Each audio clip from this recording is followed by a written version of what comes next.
Tes.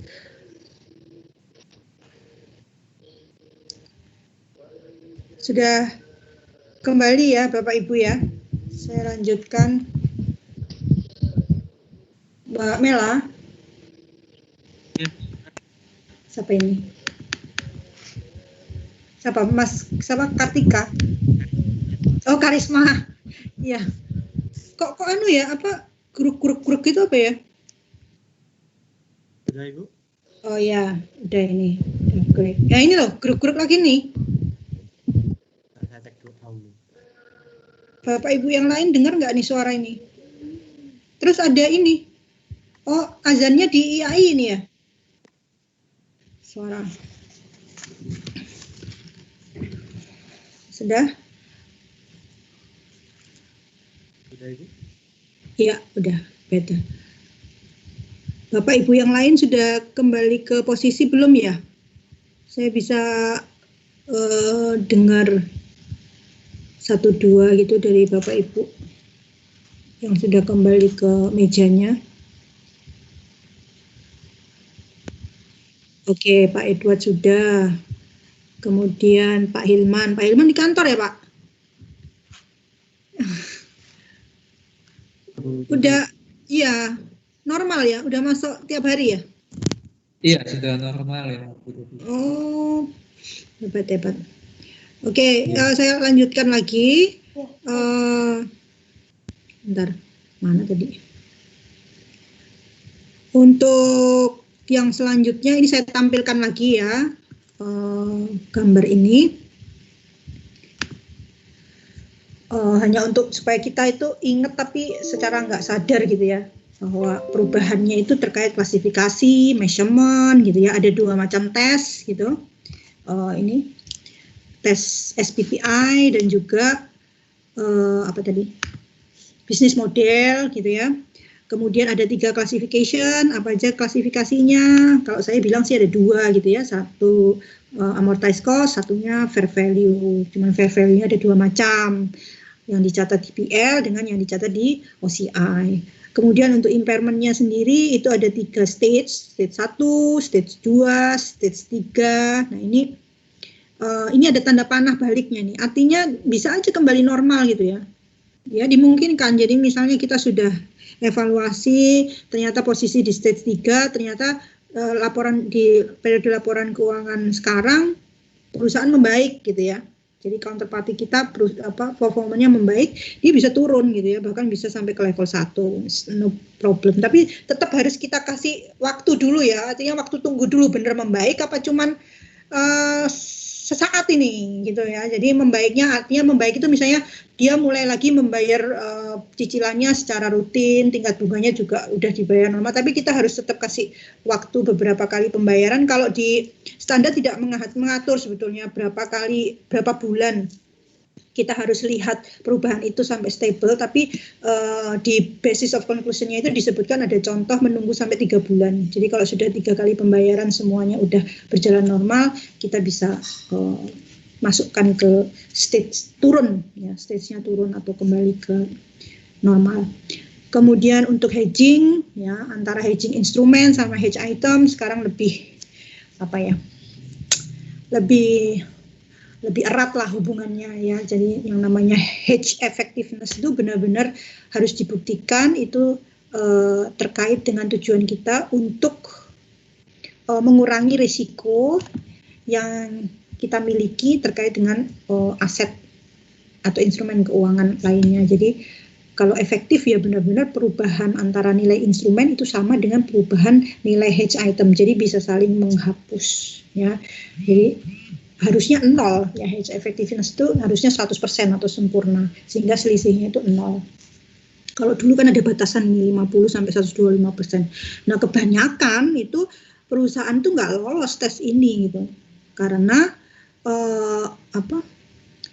hedge instrumennya atau hedge itemnya itu dia kemasukan dengan biaya-biaya lain.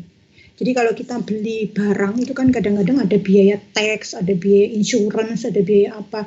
Nah itu semua dimasukkan ke harga barang. Padahal yang kita hedge itu kan cuman harga barangnya aja gitu, nggak termasuk biaya-biaya perintilan lainnya ya. Meskipun secara akuntansi kita mencatat harga perolehan itu adalah harga transaksi plus biaya-biaya lain, tapi yang kita hedge itu kan biaya-biaya lain itu tidak termasuk kita hedge. Yang di hedge itu ada harga barangnya aja. Nah kalau dulu itu nggak bisa dikeluarkan, biaya-biaya lainnya itu ikut dimasukkan. Ya jelas kalau dihitung hedgingnya jadi nggak efektif karena kita menghedge-nya selalu lebih kecil daripada jumlah yang hedge itemnya ya, sehingga kemungkinan memenuhi range 80 sampai 125% ini juga kecil. Padahal range ini dipakai untuk menetapkan kamu boleh pakai hedge accounting atau enggak.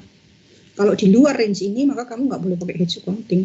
Jadi harus semuanya apa konsekuensinya, semuanya harus dicatat di PL kalau nggak pakai hedge accounting. Kalau pakai hedge accounting kan sebagian boleh dicatat di OCI, sehingga fluktuasi dari PL itu bisa dikurangi.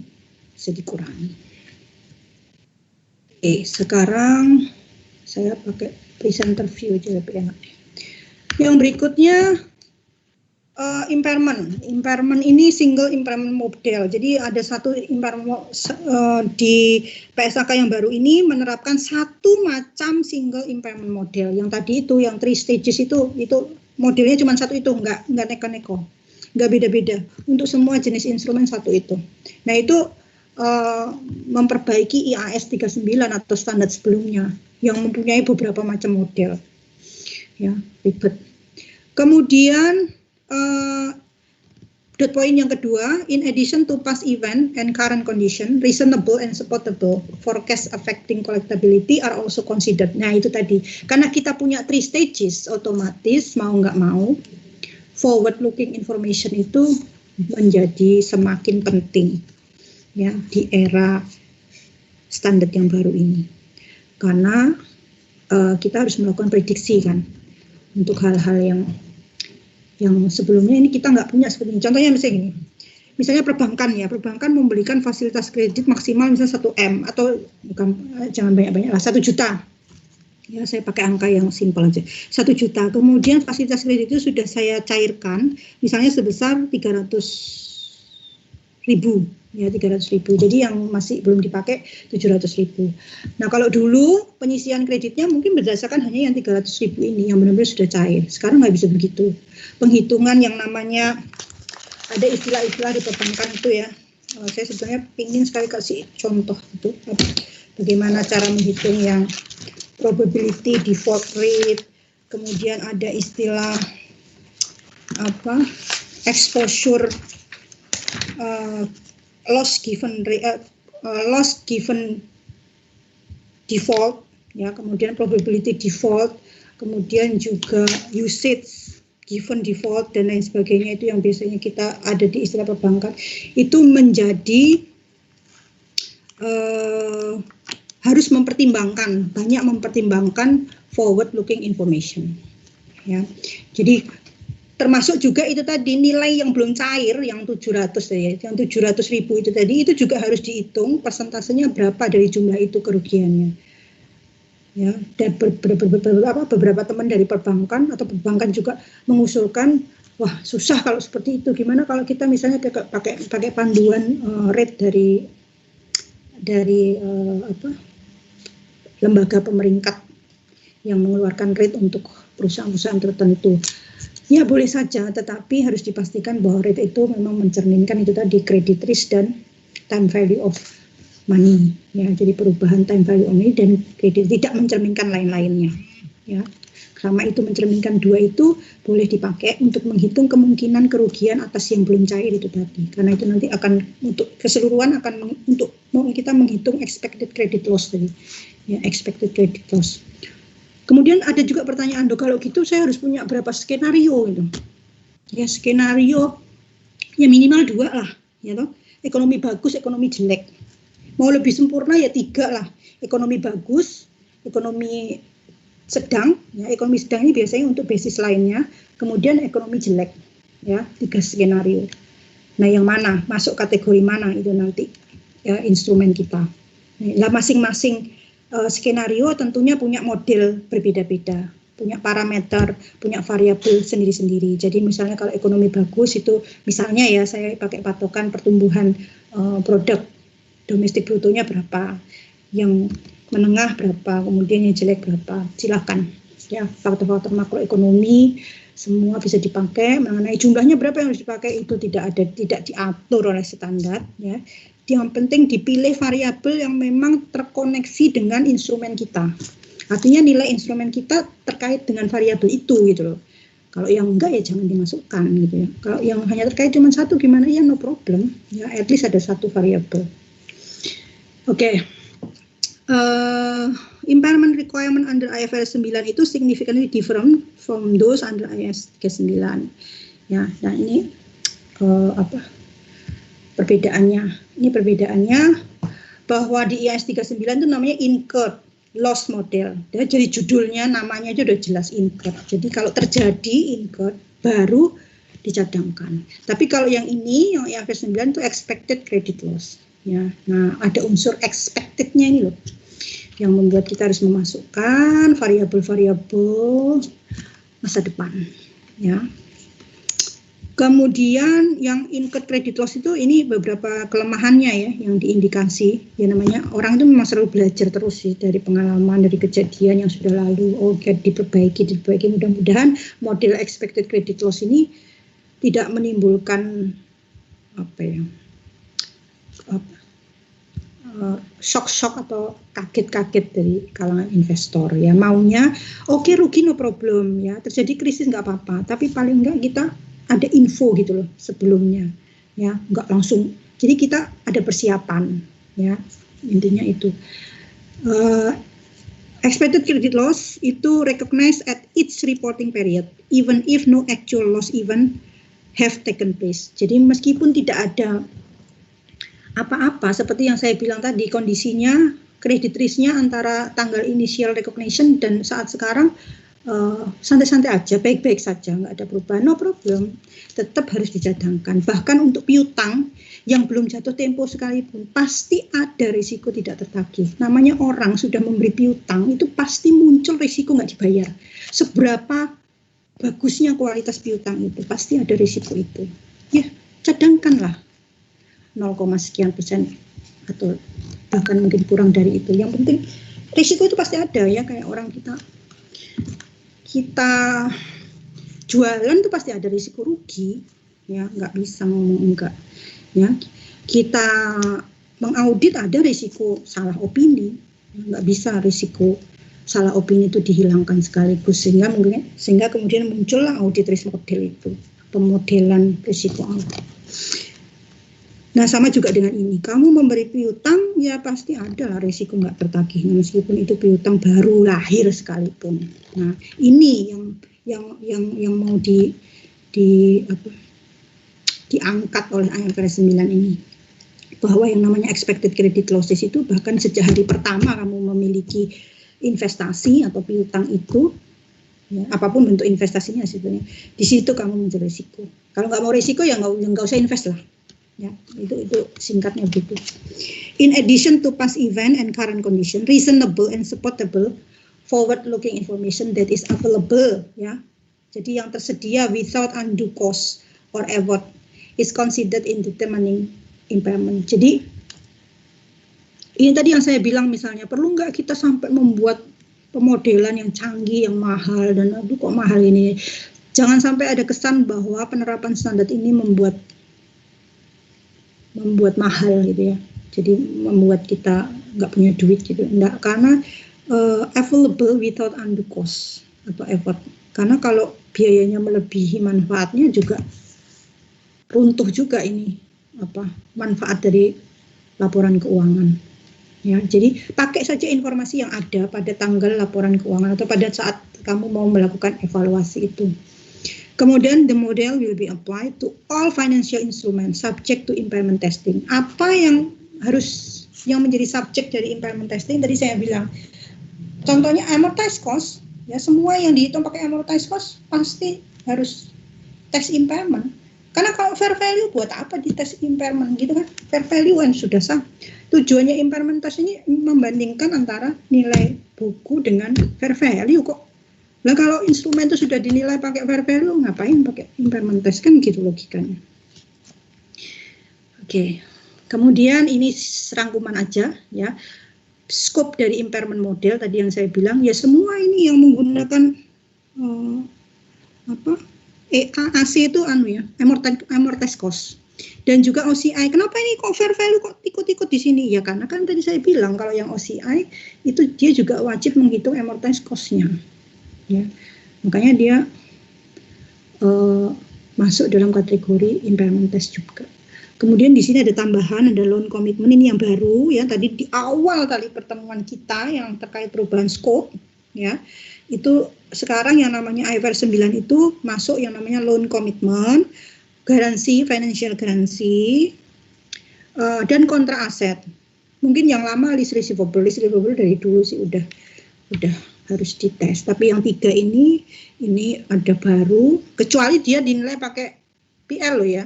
Selama dia dinilai pakai PL ya goodbye, nggak perlu impairment model. Tetapi untuk ini ya, untuk yang for certain equity instrument yang dinilai pakai OCI ya, kalau equity enggak perlu. Ya. Jadi ini khusus yang amortize sama yang OCI. OCI itu karena memang dia harus tetap menghitung amortized cost-nya. Dan juga plus 1, 2, 3, 4. Oke.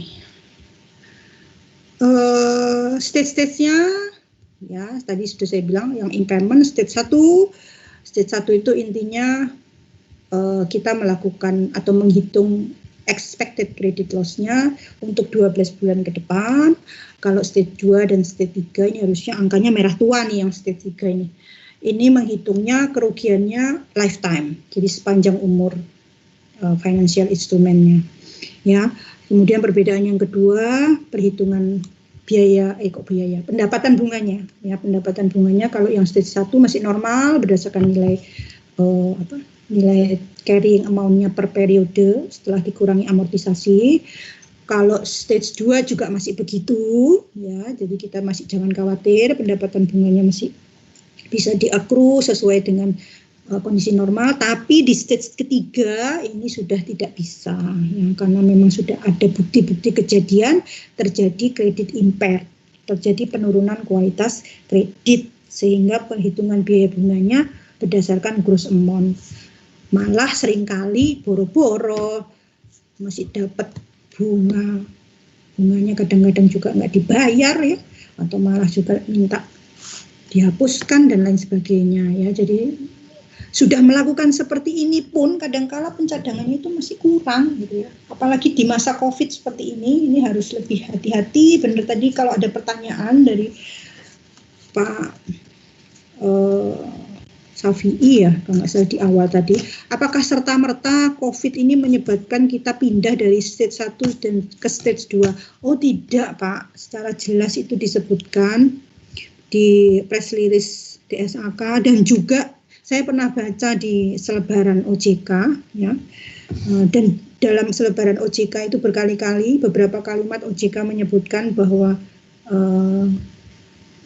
intinya antara DSAK dan OJK tidak ada perbedaan ya di dalam menginterpretasikan kondisi ini, bahwa adanya COVID-19 ini tidak serta-merta itu membuat klasifikasi atau stage itu berubah dari 1 ke 2, terutama dengan adanya ini relaksasi dari program relaksasi pemerintah ya, berupa restrukturisasi, penundaan pembayaran bunga, prinsipal dan lain sebagainya. Kalau memang debitur kita itu kita evaluasi jatuhnya itu hanya benar-benar karena COVID, maka besar harapan setelah COVID berlalu, yang mana kita juga nggak tahu sampai kapan, itu kondisi dia akan berjalan dengan normal. Maka dengan demikian kita belum perlu untuk pindah stage dari 1 ke 2. Begitu pula kedua dan ketiga. Jadi perpindahan stage itu benar-benar karena ini kondisi pandemi, kondisi semua orang mengalami, kecuali kalau misalnya kondisi itu dialami oleh dia aja, ya, oleh debitur kita aja. Nah itu lain perkara, ya, itu sangat memungkinkan dia pindah stage ya. Yang lainnya oke, dia enggak, ya. Oke. Kemudian ini beberapa faktor yang kita bisa pakai untuk melakukan assessment apakah kredit risk itu terjadi peningkatan atau enggak. Ya, di situ misalnya apa ini? Significant increase normally occurs before credit impairment. Kemudian juga ada reputable presumption when more than 30 days past due. Jadi misalnya sudah nggak bayar nih selama lebih dari 30 hari. Ini juga udah jadi tanda-tanda. Kemudian juga accounting policy choice assume no increase if low credit risk. Apa itu? Ini kalimatnya kecil-kecil ya, mata saya agak nggak kelihatan. At the reporting date. Jadi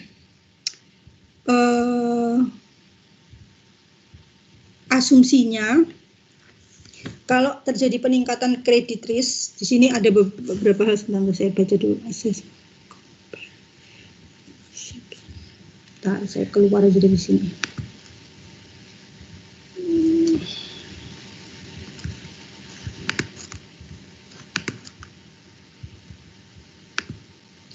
Oke. Jadi selain ada penundaan selama 30 hari, dia juga jadi ini gini. Pada saat kita melakukan assessment terhadap peningkatan credit risk, itu apa yang bisa kita pakai? Yang kita pakai misalnya tadi informasi mengenai adanya keterlambatan pembayaran, misalnya 30 hari atau bahkan lebih. Kalau 30 hari itu tanda-tanda masih stage 2, tapi kalau udah lebih sampai 60-50 hari bisa masuk sampai stage 3. Kemudian kita juga bisa menggunakan relative assessment compare inception dan reporting date. Jadi pada saat inception, ya credit risk pada saat awal kita memperoleh aset itu dengan sekarang, ya. Kemudian kita bandingkan performance dari debitur kita itu bagaimana. Kemudian informasi lain yang bisa dipakai yang ada di kotak di bawah ini, misalnya kalau ada changes in internal indicators of credit risk. Kemudian ada significant changes dari entitas expected performance dan behavior or past due information. Kemudian ada perubahan di external market indicators of price risk. Ya, jadi kalau ada indikator-indikator di pasar yang berubah, bisa jadi hal tersebut berpengaruh terhadap debitur kita. Kemudian actual dan forecast changes in entities external credit rating. Nah, kalau ada credit rating yang menilai debitur kita itu mah gampang ya, bisa kita jadikan indikasi juga. Kemudian apalagi kalau downgrade ya, turun kelas. Kemudian existing dan forecast adverse changes in business, financial, economic condition, or in regulatory technological environment. Nah, ini kondisi saat ini saya rasa itu harus kita jadikan informasi, harus masuk sebagai salah satu informasi untuk menentukan apakah ini berpengaruh terhadap debitur kita, kondisi kita. Karena beberapa industri saya rasa justru kondisi COVID ini malah justru meningkat gitu ya, seperti misalnya industri telekomunikasi, ya, industri pendidikan, ya, seperti kita di universitas relatifly proses bisnis kita itu tidak terdampak, meskipun mungkin efektivitasnya perlu dilihat lagi ya, dari sisi mahasiswa maupun dari sisi dosen. Jadi ada beberapa industri mungkin yang justru COVID ini membawa berkah gitu ya, meskipun banyak industri lainnya COVID ini membuat mereka turun performance-nya. Ya, artinya intinya adalah bahwa nggak bisa kita dalam satu portfolio itu kita samaratakan, ya, tetap harus kita lihat risikonya. Katakanlah satu klien di dalam satu bank, misalnya satu klien saya punya akun kredit card sekaligus saya misalnya punya pinjaman lain di bank yang sama, ya, modal kerja atau apapun. Meskipun itu nasabahnya sama yaitu saya, tetapi bisa jadi posisi saya di kredit card dan di pinjaman modal kerja ini berbeda ya, level defaultnya. Ya, karena terus terang bagi saya mungkin saya korbankan kredit card, saya lebih mementingkan modal kerja ataupun sebaliknya, tergantung mana yang lebih menguntungkan untuk saya. Jadi tidak serta-merta, tidak otomatis, not mechanistically, ya, bahwa kalau customer yang sama kemudian level defaultnya persentasenya juga bisa disamakan, enggak bisa. Jadi bisa jadi berarti pengkategorian berdasarkan customer itu tidak selalu pas, ya. Bisa jadi mungkin berdasarkan jenis instrumennya, ya, karena satu customer bisa punya banyak instrumen, tiap instrumen bisa jadi level defaultnya beda-beda untuk customer yang sama, karena mereka punya bisnis model dan risk management yang sendiri-sendiri. Kemudian indikator yang bisa kita pakai untuk menentukan kredit itu impaired. Ya ini, ya past due atau default, ya kita melanggar kontrak, ya, atau debitur itu melanggar kontrak, itu udah satu indikasi. Kemudian lenders, ya bank atau financial industry memberikan concession, ya terkait dengan borrowers financial difficulties. Nah, kalau ini dilakukan pada masa normal dan dilakukan oleh lenders, inisiatif lenders, ya tentunya atas permintaan dari borrowers, ya terhadap borrowers tertentu, ini merupakan indikasi. Tetapi dalam kondisi sekarang, dalam kondisi COVID, di mana concession itu diberikan oleh otoritas kita terhadap semua, maka kan secara logika itu nggak bisa dijadikan indikasi untuk kredit impair. Jadi kalau kita mau menilai kredit impair harus benar-benar dilihat apakah setelah concession, setelah relaksasi pemerintah ini diangkat, dia bisa survive nggak? Kalau dia tetap jelek, ya memang berarti dari asalnya dia jelek gitu. Ya, nah itu yang kredit impair. Kemudian significant financial difficulties, ya ini oke lah, udah ini probable bankruptcy or other financial reorganization. Jadi misalnya dia punya hubungan dengan institusi lain dan bermasalah, itu bisa kita pakai juga untuk kita hati-hatikan. Kemudian juga menghilangnya aktif market, ya aktif market dari financial asset yang kita miliki karena adanya kesulitan keuangan dari lender kita atau penyedia dari produk itu bisa jadi indikasi, ya salah satu indikasi meskipun tidak. Jadi semua ini harus kita pertimbangkan. Oke.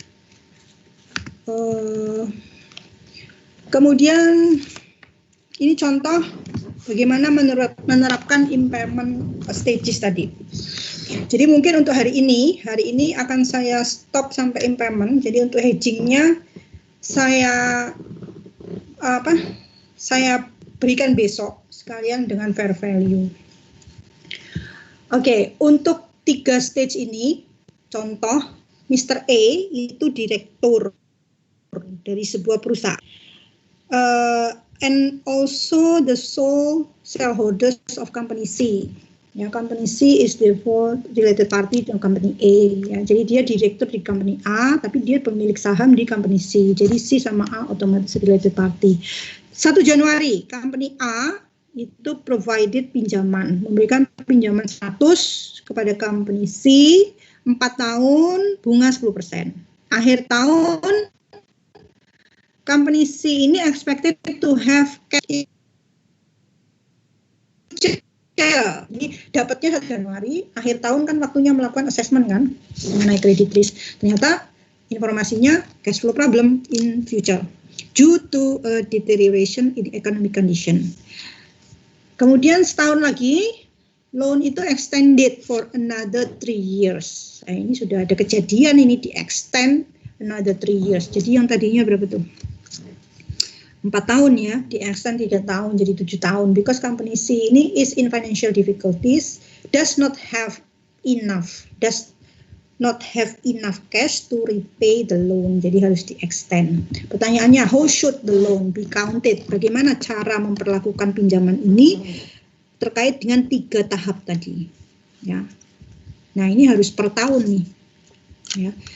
Jadi pada akhir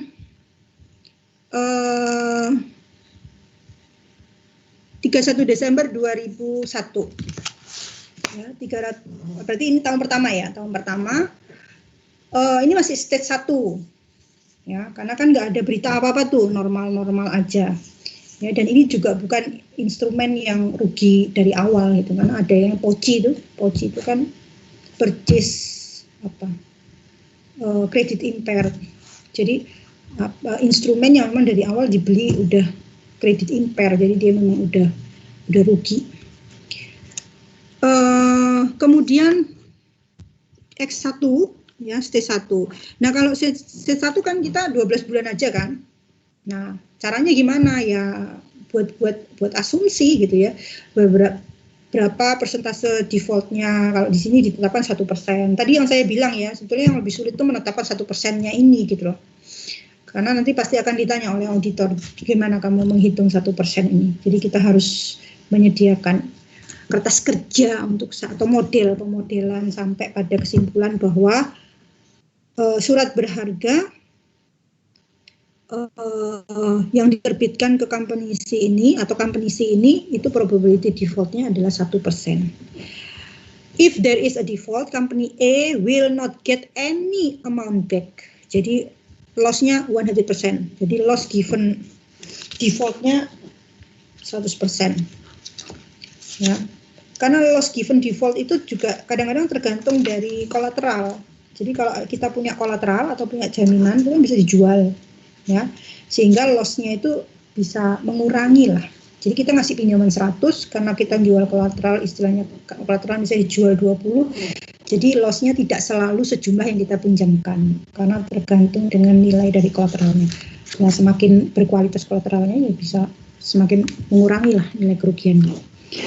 Kemudian recognize provision 1%, provision kerugian maksudnya 1% dari 100. Kemudian interestnya berhitung dari gross carrying amount ya, karena stage 1 kan gross carrying amount-nya ya 100 kali 10% jadi 10, masih kondisi normal. Di tahun kedua ini ada info nih, cash flow problem ya, jadi ini udah indication ya, indication. Jadi it is considered bahwa credit risk itu has increased significantly as company C is expected to have cash flow in future problem due to a deterioration in economic condition. Nah, ini kalau di masa COVID kita harus bisa memastikan bahwa penurunan credit risk itu memang benar-benar karena perusahaan itu sendiri gitu ya. Jadi sudah ditolong sama pemerintah dengan program ini itu, dia tetap jelek. Nah, berarti dia memang bermasalah dari awalnya gitu loh, bukan karena COVID aja. Nah, COVID-19 ini pemerintah sudah berusaha agar supaya pengaruhnya ini diangkat dari transaksi-transaksi lainnya ya. Dengan diberikan suntikan, diberikan relaksasi dan lain sebagainya itu kan agar supaya kalau perusahaan itu jelek berarti jeleknya ya memang jelek aja, memang dia desainnya jelek gitu ya. Udah dikasih, kalau perusahaan bagus dikasih relaksasi kan harusnya kondisinya tetap oke. Tapi kalau udah dikasih relaksasi kondisinya tetap jelek, nah ini yang question mark gitu ya, yang perlu dipertanyakan. Probability that the company will default over the remaining life of the loan itu estimated 35% ya. Nah, ini meningkat.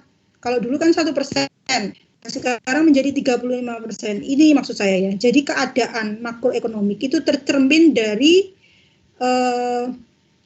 persentase default ya, atau di pemodelan yang dipakai oleh perusahaan. Dari 1% menjadi 35%.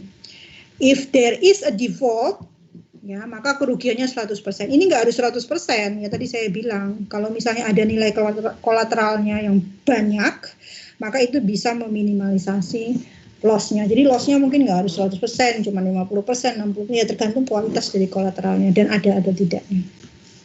Kemudian juga recognize, ini sekarang kita lakukan 35% kali 100, ya, karena kenapa 100 ya, karena ini loss-nya 100%. Kemudian interestnya masih berdasarkan carrying amount, jadi masih 100 kali 10%. Jadi masih bisa mengakui 10 pendapatan bunga.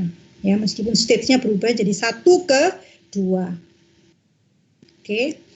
Kemudian kondisi ketiga, informasi ketiga pasti ini kan, ada extension atau penambahan ya. Penambahan masa pembayaran 3 tahun ya, karena ini udah benar-benar ampun deh, financial difficulty, udah nggak bisa ditolong, not have enough cash to repay the loan ya, jadi harus di-extend. Nah, kesimpulannya udah pasti di stage ketiga, jadi ada liquidity problem, company C is in financial difficulty and it's not able to repay the loan, nggak bisa, udah nggak mampu, udah ada bukti kalau ini ya. Jadi stage 3 itu udah harus ada bukti, bukan lagi expectation, bukan lagi indication gitu ya, tapi sudah ada hitam di atas putih. Dan relies on the extension of the loan for 3 years, 3 tahun penundaan, bukan suatu yang 4 tahun aslinya ditunda 3 tahun itu udah bagus banget. Sehingga kesimpulannya kredit impaired. Nah, defaultnya sekarang jadi 60%. Jadi tadi dari 1%, 35%, 60%. Ya. If there is a default, maka kerugiannya tetap 100%. Sehingga allowance-nya ini kita cadangkan 60. Nah, bunganya nggak boleh lagi berdasarkan 100, ya nggak boleh, tapi dihitung berdasarkan 40, ya net amount. Dari mana? Dari 100 dikurangi 60, dikurangi allowance-nya, ketemu 40 kali 10%. Loh kan cuma sedikit, ya iyalah orang kredit impaired. Ya, tapi ini dicatat jangan khawatir from the beginning of the next period. Jadi untuk tahun 2003 boleh tetap menggunakan biaya bunga yang berdasarkan gross amount. Jadi 100 kali 10%, jangan khawatir. Nah, ini 4 ini, ya nilainya kan 4 ya, 40 kali 10%, ini nanti diberlakukan mulai 1 Januari 2004. Ya, from the beginning of the next reporting period. Ini sebetulnya kelonggaran yang diberikan oleh standar. Meskipun logikanya sih harusnya mulai dari tahun 2003. Nah, ini kertas kerjanya ya, stage 1, stage 2, stage 3. Kemudian ini ada contoh lagi, measuring sama, menghitung expected credit loss for intercompany loan. Intercompany loan itu pinjaman antar afiliasi ya. That is repayable on demand. Nah, ini nggak ada jangka waktunya. Biasanya kalau repayable on demand, suka-suka gitu, suka-suka yang ngasih pinjaman. Kalau dia suruh bayar gitu. Jadi ini aja contohnya, parent A itu memiliki sepenuhnya subsidiary B pada akhir 2005. Parentnya ini meminjamkan ke subsidiary B 100, ya. Nah, atas pinjaman itu subsidiary B ini nggak punya kas lain lah, jadi kasnya dia itu cuma benar-benar yang 100 itu, dan dia punya rencana untuk menggunakan 100 itu untuk membiayai riset and development activities-nya. Nah, pinjaman itu nggak ada tingkat bunganya dan repayable on demand. Jadi, tetapi ketika kita tanya atau kita confirm ya, kalau auditor misalnya tanya, parent A ini does not expect to request repayment of the loan within the next 12 months. Jadi nggak ada rencana untuk parent meminta pelunasan atas hutang itu dalam jangka waktu 12 bulan ke depan. Dan classifies the loan as non-current. Sehingga otomatis klasifikasinya non-current, karena kan nggak ada pembayaran 12 bulan ke depan. On initial recognition, loan ini diukur dengan menggunakan fair value. Ya. On initial recognition ya, diukur dengan menggunakan fair value. Kemudian there is specific guidance in IFRS 9 which require financial asset and liability itu untuk diukur pada tanggal awal ya, initial recognition dengan menggunakan transaction price ya. Transaction price ini asumsinya itu adalah base estimate daripada fair value. Kecuali ada perbedaan antara transaction price dan fair value. Dan fair value yang dipakai untuk membandingkan dengan transaction price itu dibuktikan dengan quoted price di active market ya, atau berdasarkan valuation teknik yang canggih lah, yang terpercaya ya, informasinya dari observable market. Nah, however, as an exception ya, pada saat awal initial recognition, if the interest free loan dari parent A itu was a term loan, for example, jadi seandainya ini skenario-nya berbeda, jadi bukan payable on demand, bukan repayable on demand, tapi dia ada term-nya yaitu 3 tahun, maka different approach would be followed. Ya, kalau yang tadi repayable on demand kan dinilai dengan fair value. Kalau ini kita lihat, the amount to be repaid at the end of 3 years would be discounted at the market rate of interest, maka dihitung seperti biasa lah ya. With difference between the amount advance and the amount at which the loan asset is recorded, itu dicatat sebagai carrying amount dari investasi ke subsidiary B. Kalau seperti itu, maka how does 3-stage impairment model itu apply ke pinjaman itu? Jadi sifatnya gimana? Kalau ada pinjaman ke related party, apakah perlakuannya berbeda dengan pinjaman kepada ke third party? Pertanyaannya itu aja, sebenarnya simple. Apakah tahapan 3 tadi itu berbeda pada saat kita memperlakukan pinjaman ke pihak afiliasi dibanding dengan pihak ketiga atau pihak selain afiliasi? Intinya nggak ada beda, ya, afiliasi atau nggak afiliasi semuanya sama. Jadi masalah impairment test, ya, masalah tes bisnis model, masalah SPP advice, semuanya sama antara pihak ketiga maupun pihak afiliasi.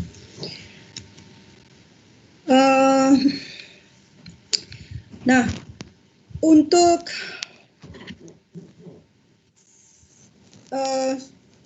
saya masih ada waktu. Nanti kita ya. Sekitar pukul jam berapa?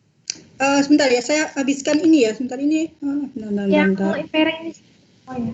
Impairment iya. Ini masih ada. Iya, tinggal satu ini kan? Oh, iya. Ini yang terakhir. Tinggal ini ya. Jadi saya selesaikan slide ini, nanti untuk hedgingnya saya postpone besok ya, sekalian fair value. Oke, the loan is repayable. Untuk tadi pinjaman yang repayable on demand itu kontraktual periodnya berarti kan nggak ada, alias immediate repayment. Jadi dia bisa ditagih sewaktu-waktu. Nah, periode maksimum yang harus kita pertimbangkan untuk menghitung expected credit loss terus gimana gitu kan, nggak ada periodenya. Kalaupun kita harus lifetime itu kan kita meskipun menghitung 12 bulan tetap menghitungnya lifetime dulu kan, baru nanti kita persentasekan yang setahun ke depan berapa persen dari totalnya. Nah, caranya gimana kalau dia nggak ada periodenya? Nah, ini measuring expected credit loss-nya itu di maximum contractual period. Jadi parent A-nya ini should provide for on-demand ECL. Jadi the probability of default subsidiary B if loan is called multiplied by the amount of the loss. Jadi berapa probability default dari subsidiary B kalau sewaktu-waktu pinjaman itu kita tagih, ya, dikali dengan probability of loss. Kalau loss-nya nggak ada nggak ada kolateral sama sekali, otomatis 100% seperti contoh sebelumnya. Tapi kalau ada kolateral mungkin bisa less than 100%. Nah, jika loan itu ditagih sewaktu-waktu, maka jika probability default-nya itu 100%, ya, karena tadi kan disebutkan bahwa subsidiary B ini nggak punya duit sama sekali, kecuali yang 100 itu. Dan 100 itu udah ada peruntukannya, yaitu untuk riset dan development-nya. Berarti kan nggak bisa ditagih sewaktu-waktu. Kalau ditagih sewaktu-waktu, cash-nya 0. Ya. Aliasnya, probability of default-nya 100%. Kemudian loss-nya juga 100%. Ini udah sempurna ini kerugiannya. Ya, udah mentok istilahnya. Ya, sehingga the amount of impairment itu depend on the amount for which the asset could be sold atau alternative finance can be obtained. Jadi kalau si B asumsinya nggak ada alternative finance lainnya, nggak ada kolateral, nggak ada yang bisa dijual oleh si parent, ya udah berarti 100% kali 100%. Itu nilai, berarti istilahnya kan nilai pencadangan sama dengan nilai investasinya, ya kan? Nah, itu kan yang udah paling parah gitu. Ya. Jadi saya rasa itu inti dari soal yang terakhir ini ya. Jadi pada saat kita memiliki transaksi dengan pihak istimewa itu malah kadang-kadang ada unsur tidak ada bunga, tidak ada kolateral. Nah, itu yang harus kita hati-hati sekali karena itu bisa jadi menyebabkan probability of repayable on demand ya, bisa jadi probability of default-nya 100%, kemudian nilai loss given default-nya juga 100%. Jadi alias nanti kita harus mencadangkan sejumlah investasi itu. Ya. dan mana itu tidak, bukan satu hal yang mudah saya rasa. Saya rasa itu materi kita hari ini. Seperti yang saya bilang tadi, untuk hedgingnya saya postpone besok ya Bapak Ibu. Silakan mungkin Mbak Mela kalau ada pertanyaan sebelum kita closing. Mohon maaf Bu, ini saya sepertinya kelewat ini ada via chat, ternyata ada dari chat ya, dijawab tuh yang tadi dari Pak Farid. Yang pertama dari Pak Farid itu menanyakan Bu dari Bang Sinhan, mau tanya terkait dengan adanya COVID itu mengakibatkan aset keuangan kita naik menjadi 2 atau bahkan step 3, apakah seperti itu? Udah saya jawab tadi kan? Udah ya?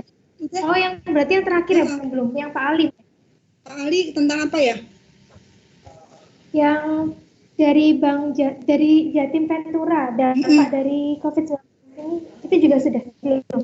Sebentar. Pertanyaannya Pak Farid ini ya?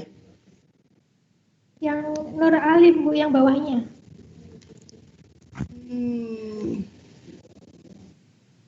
Muhammad Farid. Terkait. Yang mana? Coba dibacakan aja Mbak. Saya bacakan dulu ya Bu ya. Baik, ini dari Bapak Alif dari Jatim Ventura IKNB.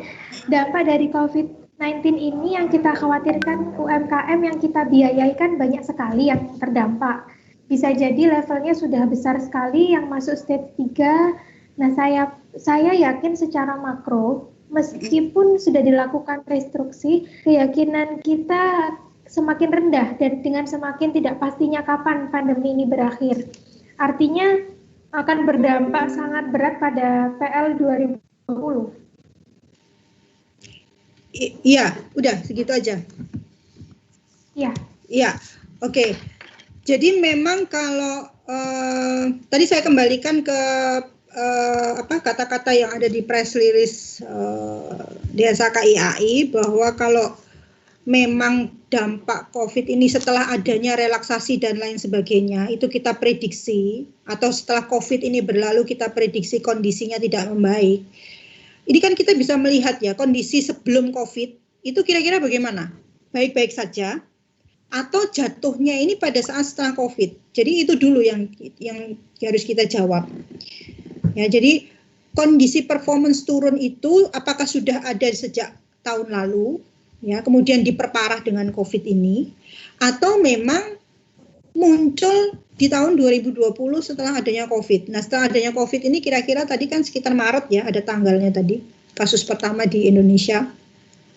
Nah, kalau memang itu terjadi setelah COVID, kemudian semua prosedur relaksasi dan lain sebagainya ini sudah diberikan, itu bagaimana dampaknya? Apakah kira-kira bisa survive atau tidak?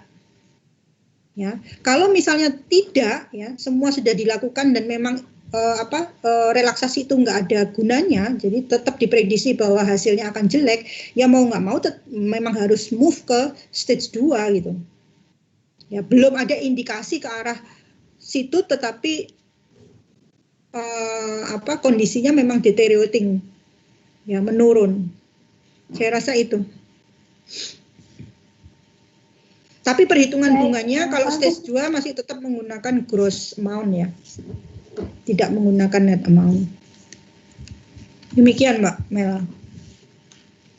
Ya, baik. Mungkin ada tanggapan dari Bapak Nur Alim. Kami persilakan untuk menyalakan mikrofonnya jika memang masih ingin memberikan respon atau tanggapan. Atau sudah cukup Bapak Nur Alim?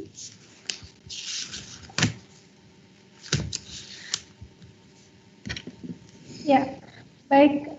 Kalau misalnya dirasa hari ini materi yang diberikan sudah cukup, kita akan sambung lagi ya Bu, besok di hari kedua. Kita juga jamnya sama, pukul 13.00 sampai 16.00. Ya. Baik, rasa sudah tidak ada tambahan pertanyaan lagi nih Bu ke bawah. Sudah tidak ada chat ataupun raise hand. Baik, kami ucapkan iya, halo? Agak putus-putus. Ya, dengan Bapak siapa ini, mohon maaf? Saya Farid, Bu. Pak Farid. Oh iya, Pak Farid. Ya. Ibu, maaf. Ya, silakan Pak Farid.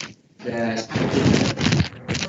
terkait dengan masalah kredit modifikasian itu kalau di PSHK kan dibahas secara detail Ibu. Terkait dengan kredit modifikasian itu kan ada dampak yang mesti harus diakui. Jadi adanya kerugian. Nah, kalau boleh tahu pencatatannya seperti apa, Bu? Apakah langsung kita akui pada saat kita melakukan struktur, ataukah kita amortisasi selama jangka waktu restruktur? Itu yang pertama. Mohon maaf Ibu, ada dua terkait dengan perhitungan di materinya Ibu untuk stage 3. Itu kan perhitungan interest menggunakan net carrying amount.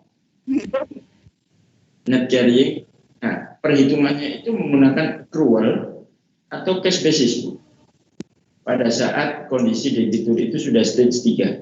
Terima kasih. Ya, saya jawab dulu yang kedua. Yang kedua berdasarkan accrual ya, Pak? Ya, untuk itu seperti biasa lah dicadangkan gitu kan. Pencatatannya nggak ada perubahan, cuman dasar perhitungan persentasenya. Kemudian kalau yang untuk modification ya, jadi kalau modification itu kan sebetulnya bentuknya macam-macam ya Pak. Bisa penundaan pembayaran bunga, kemudian bisa perubahan suku bunga, kemudian bisa bahkan penghapusan bunga gitu, sampai mungkin pemotongan diskon prinsipal dan lain sebagainya gitu ya, sampai extension, sampai perpanjangan masa utang ini. Nah, kalau terjadi hal tersebut, maka tetap perlakuannya seperti standar, ya. Cuman masalahnya kan yang harus kita cermati itu apakah modification ini menyebabkan instrumen tersebut beralih dari stage 1 ke stage 2. Itu poinnya. Kalau masalah bagaimana perlakuan modifikasinya, ini tetap sampai sejauh ini ya tetap mengacu kepada standar yang ada. Kecuali kalau kemarin masalah kalau nggak salah leasing ya. Leasing itu diberikan exemption khusus untuk leasing ya. Itu kalau misalnya ada modification, maka kita tidak perlu melakukan re-evaluation terhadap yang sudah-sudah.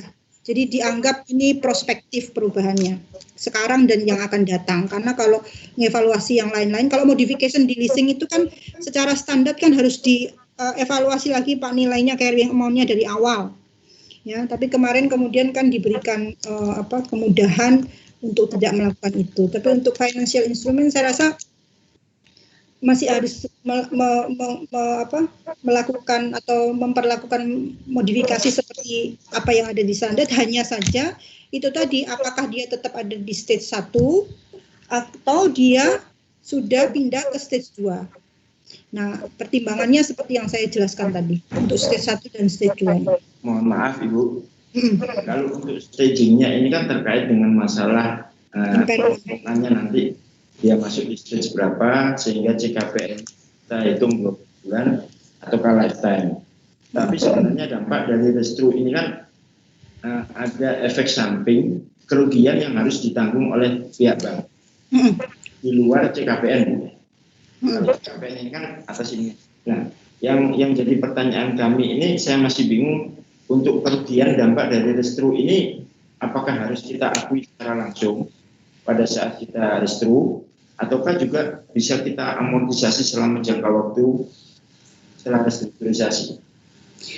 Nah, oke. Untuk hal itu, kalau kita mengacu kepada krisis tahun